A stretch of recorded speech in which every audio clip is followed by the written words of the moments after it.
እነዚህ መንታ እህቶች በአካል የተጣበቁ ነበሩ። አንድ ቀን ሁለቱም በአንድ ወንድ ፍቅር ይወድቃሉ።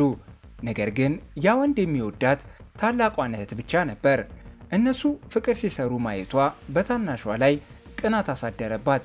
እህቷ ፍቅረኛዋን እየቀማቻት እንደሆነ ተሰማት። ይህ የታናሽ እህቷ እንግዳ ባህሪ ታላቅየዋን በጣም ያስጨንቃት ጀመር። ስለዚህም ሰውነታቸው እንዲለያይና እናታቸው ቀዶ ጥገና እንድታደርግላቸው ጠየቀች። ታናሽ እህቷ ግን ቀዶ ጥገናውን አልቀበልም አለች። ሁኔታው ይባስ ብሎ አንድ ቀን ወንዱ ወደ ሩቅ ቦታ ሊሄድ ሲል ታላቋ እህት ልትሰናበተው ፈለገች።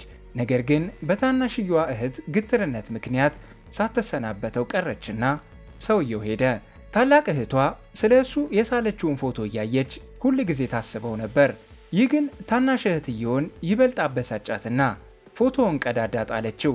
ታላቅ እህትየው ይህንን ባህሪ ከአሁን በኋላ መታገስ ስላልቻለች ከእሷ መለየት ወሰነች። ነገር ግን በክርክር መሃል ታናሽ እህት ታላቋን አንቃ ገደለቻት። ይህን ምስጢር ለመደበቅ እናታቸው ቀዶ ጥገናውን ለማድረግ ተገደዱ። ታናሽ እህትየው የእህቷን ቦታ ተክታ ወዲያውኑ የእህቷን ፍቅረኛ ገባች።